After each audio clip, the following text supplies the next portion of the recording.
Money. Yeah, what about it? What does money mean to you? Paper blood. Paper? Yeah, I don't know. It's just, I don't know. It's just, I don't know. I never look at it that way. I've never been really a money type of guy that put a great emphasis on it. You know, I never really, I come very, from a broke background, so I never really had great emphasis. I never really learned the art of handling money as a kid. You know, that's an art. That's why only a few people maintain it, because it's an art, and I never possessed it at that time. You said you haven't been a money type of guy, and it's interesting you say that, because I mean, I was reading, might have been a Sports Illustrated article or some magazine article from the 90s, and it focused on just your spending and, you know, the excess of the Mike Tyson then the you know, media sort of portrayed you to be. And it said, and I just want to read through some of these figures, during the 33 months after you got out of prison, $4.5 million on automobiles and motorcycles, gave automobiles to 15 women and 2 men, once crashed your Rolls Royce and told cops to keep it, spent $240,000 monthly in just walking around money, nearly $100,000 a month on jewelry and clothing, more than $400,000 on pigeons and cats, $300,000 on lawn care, a house with 38 bathrooms. To what extent did it almost seem, or did you think that just the money would never run out?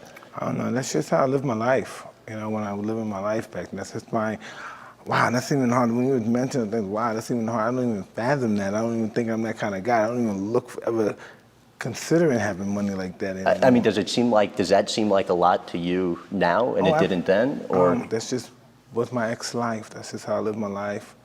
That's my addictive personality. You know what I mean? That's a lot of things. That's my ego. That's so many other things. That stems from pretty much, you know, for me being poor, never having anything, for me being bitter, angry for being in prison.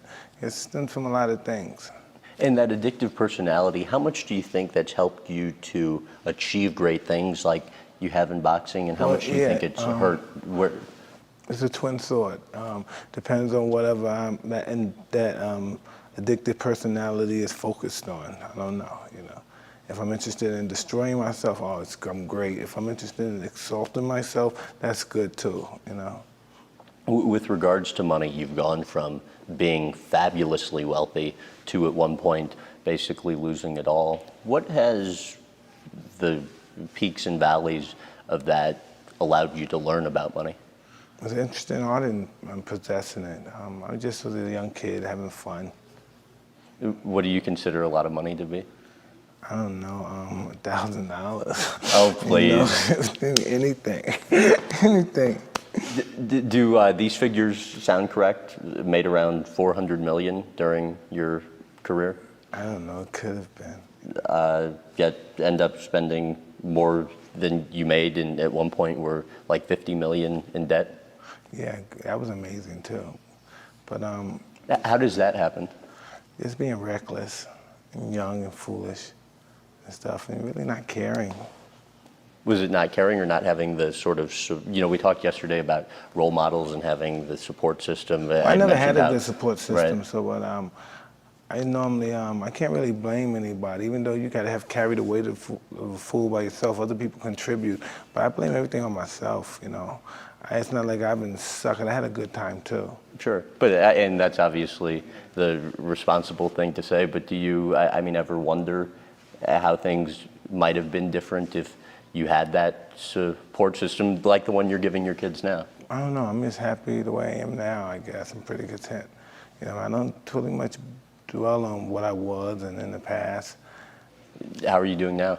I don't know, I'm alive. I'm able to take care of my house and my kids and all that stuff. I'm pretty happy, you know, but like in that situation in the past when I had these hundreds of millions of dollars, I had so much I couldn't even do so little. There's nothing I can do. Right now I have so little, but I do so much, you know. My objectives are different and agendas are totally different than it was when I was younger, and plus when I was fighting.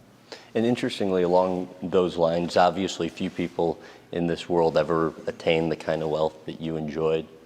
How satisfying was it, though? it's like the drugs. You might as well say you have it all, but it's still that empty hole that you're trying to fulfill. That's an interesting subject. It's just you spend as much as you can to try to get that satisfaction, fulfill that hole. It just is bottomless. And what was that hole that you were trying to fill for you? I don't know what it was. I don't know. Sometimes at the state I'm in now, I say to myself, what was that all about? What was that period all about? What was the late 90s? What was that all about? What was I angry about? What was I depressed about? What was I seeing all these? What was that all about? What was that ear biting? What was all that stuff all about back there? What was wrong with me? Has that hole been fulfilled now, or do you still find yourself trying to look to fill it? I don't know what I want, but I know I don't want what I already had. For more clips from this interview, visit GrahamBensinger.com.